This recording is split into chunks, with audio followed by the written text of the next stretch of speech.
տանը միայնակ։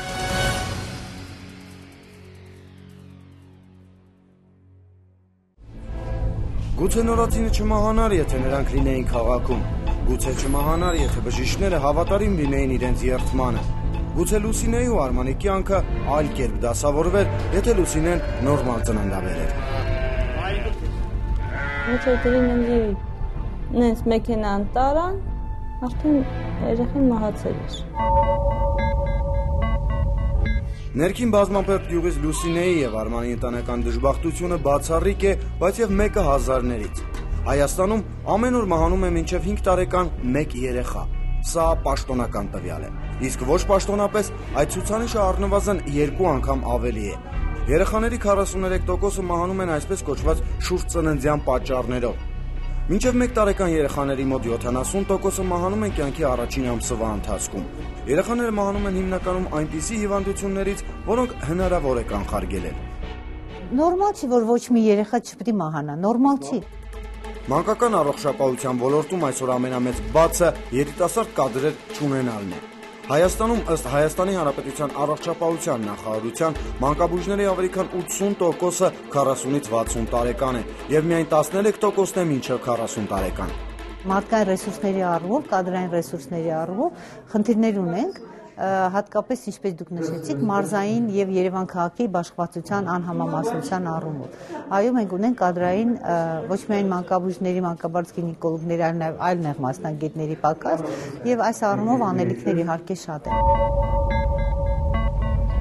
Երիտասարդները չեն ուզում ու չեն նախընտրում դառնալ մանկաբույժ, աշխատավարձը ցածր է։ Այն փոքրաթիվ երիտասարդներն էլ, ովքեր խիզախում են սովորել ու դառնալ մանկաբույժ, շտապում են հեռանալ Հայաստանից։ Հեռանկար չեն տեսնում։ Մարզում աշխատելու մասին չեն էլ մտածում։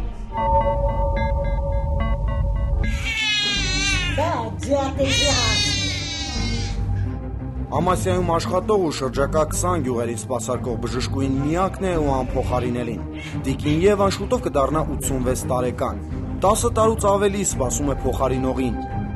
Այս երեխաներին ես թողնել չեմ կարող առանց օգնության։ Դա իմ սուրբ պարտականությունն է։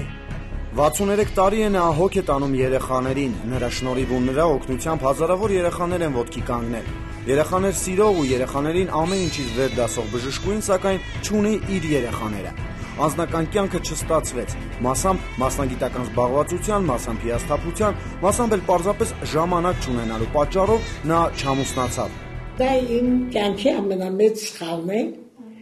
որը ես ինքսից ներել չեմ կարող։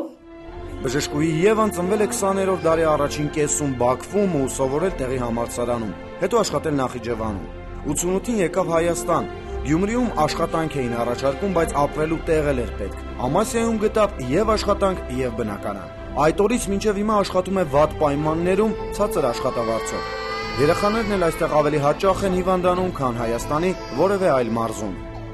Դաժան կլիմայական պայմաններ են, նյութականը այն չէ, բայց պարտավոր ես, մասնագետ ես, ուրեմն պիտի աշխատես, օգնես։ Հայաստանի հեռավոր գյուղերում վիճակը անմխիթար է։ Հաճախ մի քանի բնակավայրերի սպասարկում է 1 տարեց մանկաբույժ։ Իսկ ուր գնան ծնողները, ում դիմեն հղի կանայք։ Երևան գալը բարդ է ու ծախսատար։ Տեղում էլ հաճախ պարզապես չկան մասնագետներ։ Ծննդաբերելն էլ ավելի է բարդացել։ Տեղում ունենալն է հիվանդանոցի, թե մանկաբույժի, բայց որ հիմա կարիքը շատ մեծ է, հարցերը մնում է պետության առողջապահության վրա։ Թալինի ներքին բազմաբերդ գյուղում Լուսինեն ամուսնու հետ հաշտ ու համերաշխ տանում է ընտանեկան ծանր լուծը։ Գյուղում ամեն ինչն է բարդ, թե տնային գործերը, թե գումար վաստակելը, թե առողջության մասին հոգ տանելը։ Այժմ նրանք ունեն 2 երեխա, սակայն կարող էին ունենալ 4-ը։ 26 տարեկան էր, երբ առաջին անգամ հղիացավ, 4 ամսականում վիժեց։ Ասում է, բժիշկն է մեղավոր, նրա պատճառով է վիժել։ Դե հղիկին այդքան պետք չի բացկված տան։ Ձեռքերը մտցնեն մեջ ինչ, որ եսի ինչեր անեն։ 1 տարի հետո Լուսինեն նորից հղի էր։ Ամուսնու հետ անհամբեր սպասում էին առաջնեկի ծննդին, նույնիսկ անունն էին որոշել։ Արմանը գումար էր հայթայթում ու կնոջը տանում բժշկուհու մոտ ստուգումների։ Հիվանդանոցը միակն էր ու հեռու Թալինում։ Գնացինք, մոտեցանք, խոսացինք, վերջացրինք, ասին չէ, գնացեք։ Ոյ, աստիճանների իջնում ենք, հրում ասում է, չէ, պետք է դուրս գաք։ Դուրս գնացեք, ձեզ ասում են դուրս գնացեք, իմ ասում են ինչ, չգաք։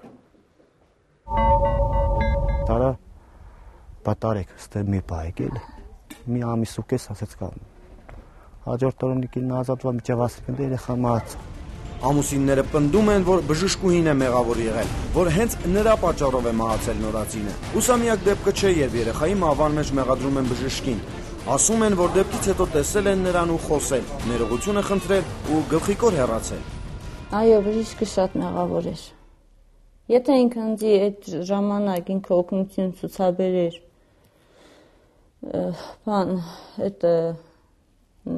բան միացնեին, ես հաստատ համոզված եմ, ես կազատվեի։ Ման բժիշկներին կարելի ասել չթողնել աշխատել, վсё։ Գործից մտարել։ Ուրիշ ոչ չի, բան եթե մի անգամ դες դեպք եղավ, մյուս հետ էլ կլինի մյուսի։ Հաղթահարելով բարդույթներն ու համակերպվելով երկու երեխաների մահվան հետ, ամուսինները նորից որոշեցին երեխա ունենալ։ Սակայն այս անգամ արդեն ոչ մի բժշկուհի։ Ծնունդը ընդունեց գյուղի տատմերը ու շատ հաջող։ Այժմ արդեն ունեն երկու երեխա՝ 3 տարեկան Քեթրինն ու 2 տարեկան Արմենակը։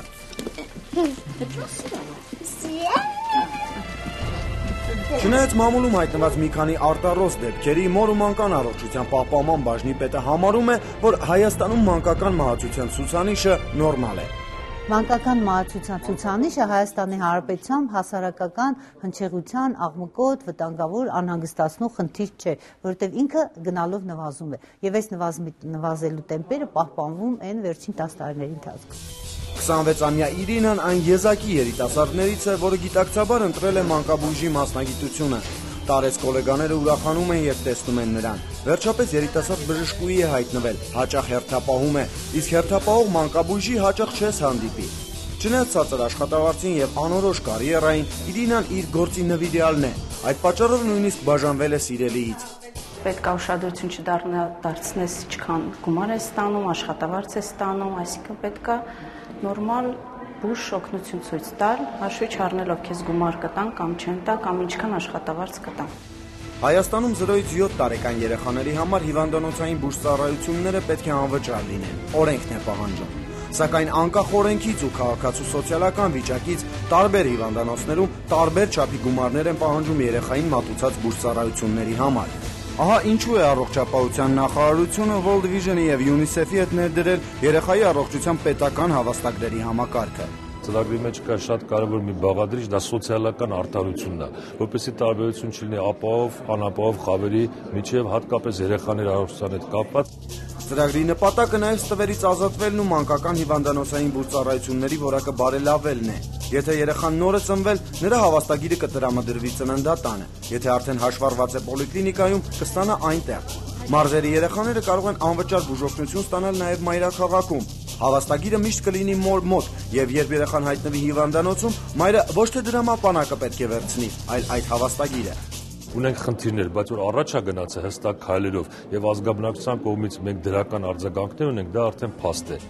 Ուղիղ 10 տարի առաջ Հայաստանը միացավ ՄԱԿ-ի հազարամյակի նպատակներին, որոնցից մեկը մանկական մահացության նվազումն է։ Այսօր արդեն փորձագետները հայտարարել են, որ նախանշված ցուցանիշը, որը պետք է ապահովվեր 2015-ին, այսօր արդեն հնարավոր չէ ապահովել։ Մինչդեռ երկիրը շարունակում է ապրել, որի գլխավոր խնդիրը առողջ սերունդ ապահովելը վտանգված է։ Ըստ հաշվարկների 20 տարի հետո մենք կունենանք խիստ սահմանափակ թվող մանկաբույժներ ու երեխայի բուժման համար ստիպված կլինենք ոչ թե գյուղից գալ Երևան, այլ Երևանից մեկնել արտերկիր։